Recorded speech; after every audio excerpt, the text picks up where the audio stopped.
Mr. Van Drew. Thank you, Chairman. You know, I'm a little different angle here. I believe President Biden has failed our country. He grossly mishandled our Afghanistan withdrawal. It was a sign of weakness. He didn't prevent Russia's attack on Ukraine when we could have just prevented it. It was a sign of weakness. And he's been unable to prevent Iran-backed proxies from attacking our ally Israel and all of our troops in the Mideast. Again, it's a sign of weakness. None of these horrendously handled events would have ever happened under our previous President Trump.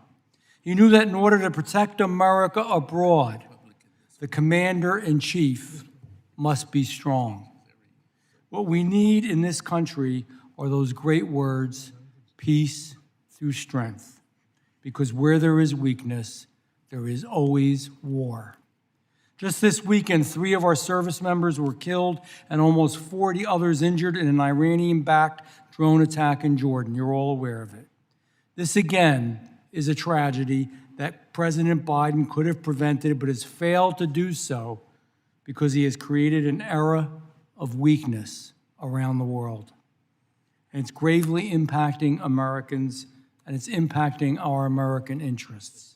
The Houthi terrorist organizations based in Yemen has been launching missile barrages on Israel and have conducted over 30 different attacks on civilian and military vessels.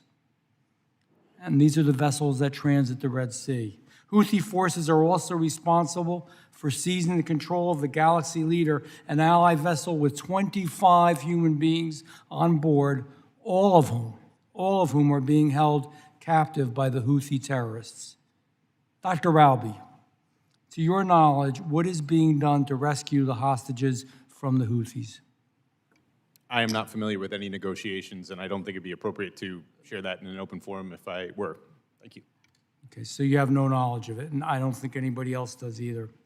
What can be done to prevent all of these attacks from happening again and again? Your thoughts, Dr. Ralby. To prevent the attacks, we have to draw the Houthi attention away from shipping.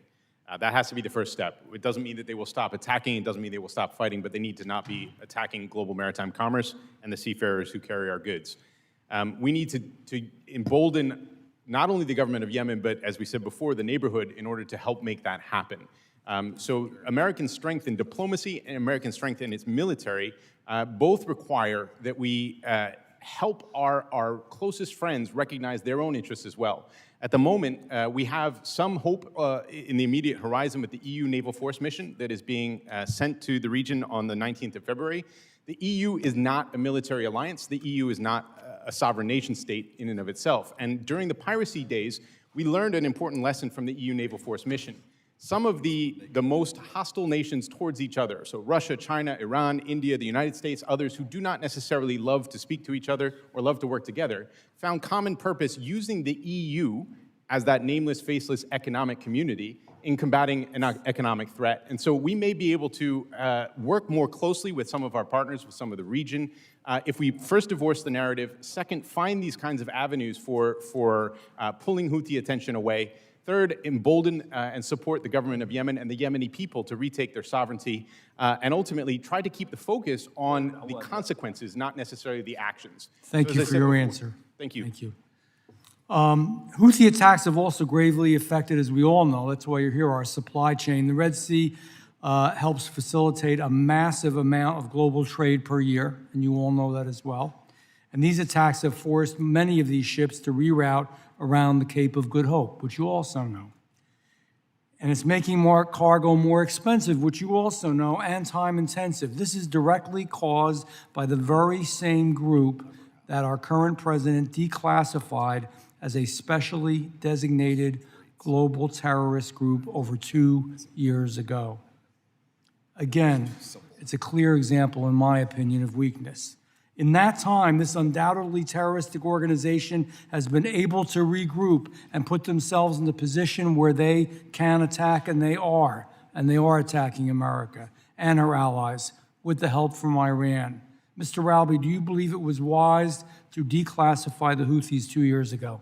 At the time, I did think it was the wise decision. The reason was, At that point, there were two major equities at stake. Number one, the humanitarian situation in Yemen was absolutely dire. 6 million people were on the brink of famine, and the ability to negotiate the movement of aid with a foreign terrorist organization controlling the territory was one of the challenges that was being faced.